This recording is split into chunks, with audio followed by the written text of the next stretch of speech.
नमस्कार बच्चों। पाठ 15 झलकारी। किले में रंगों का त्योहार मनाया जा रहा था।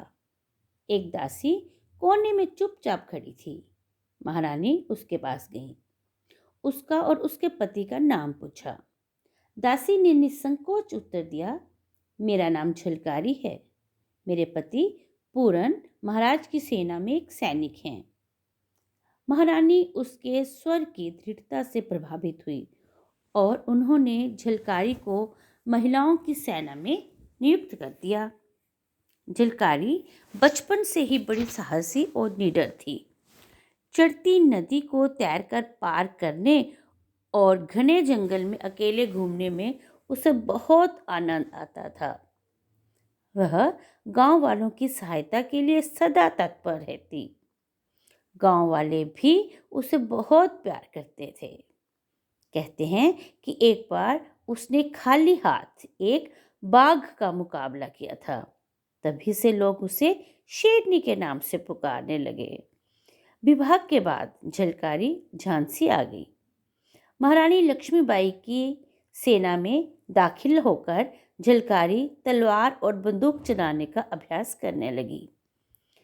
वह कुछ ही समय में महारानी की प्रिय विश्वास पात्र बन गई।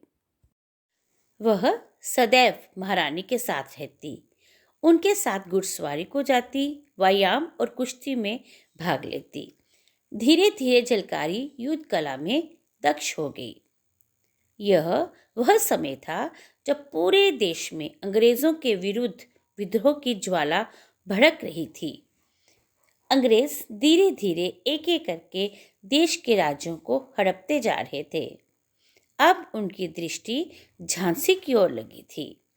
झांसी के महाराज गंगाधर राव की मृत्यु के पश्चात उन्होंने महाराज के दत्तक पुत्र दामोदर राव को महाराज का उत्तराधिकारी मानने से इनकार कर दिया। अंग्रेजी फौजों ने झांसी के किले को घेर लिया। महारानी लक्ष्मीबाई ने युद्ध करने का निश्चय किया। किले के प्रत्येक दरवाजे पर सशक्त सैनिक नियुक्त कर दिए। उन्नाव दरवाजे पर महारानी ने झलकारी को नियुक्त किया।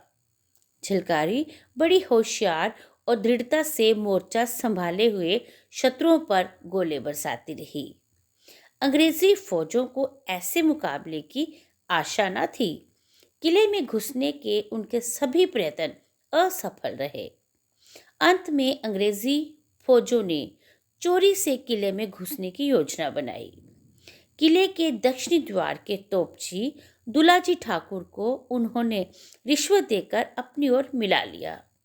गद्दार दुलाजी ने अंग्रेजी फौजों को किले की पुरानी दीवार में बनाए गए रास्ते से अंदर घुसने की सहायता की।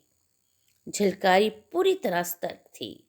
इतनी रात के वह कुछ सैनिकों के साथ किले के सुरक्षा प्रबंधों की जांच कर रही थी।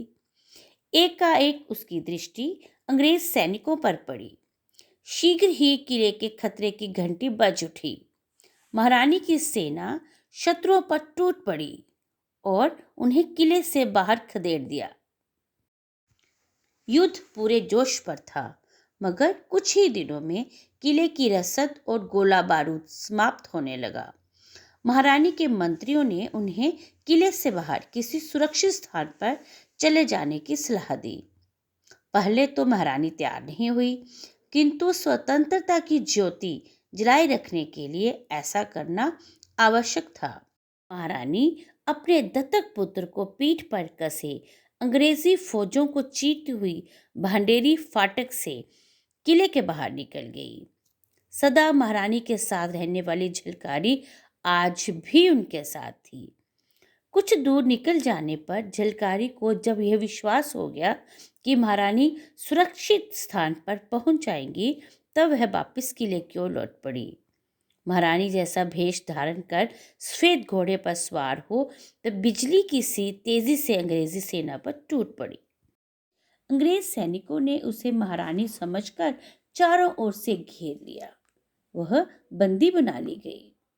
अंग्रेज सैनिक अपनी जीत पर फूलकर कुप्पा हो रहे थे। झलकारी के चेहरे पर संतोष की मुस्कान थी। महारानी पूर्णतः सुरक्षित थी। झलकारी को जनरल के सामने प्रस्तुत किया गया। उसके सांवले रंग और रूप को देखकर जनरल को कुछ संदेह हुआ। उसने दूल्हा जी को बुला लाने का आदेश दिया। दूल्हा जी को देखते ही झलकारी की आंखों में चिंगारियां बरसने लगी। वह क्रोध और घृणा से चिल्ला उठी, देशद्रोही, कायर, धोखेबाज। तभी जनरल ने पूछा, क्या यही महारानी लक्ष्मीबाई है? दूल्हा जी लज्जा से सिर झुकाए खड़ा था। वह बोला, नहीं, महारानी को बंदी बनाना क्या इतना आसान है? हार और अपमान से जनरल तिलमिला उठा। झलकारी को अदालत में पेश किया गया। उसे फांसी की सजा सुनाई गई। निडर झलकारी हंसते हंसते फांसी पर झूल गई। देशभक्त वीरांगना झलकारी का यह बलिदान सदैव स्मरणीय रहेगा। उसने विश्व के इतिहास में महिलाओं का मस्तक ऊंचा कर दिया। धन्यवाद। जय हिंद।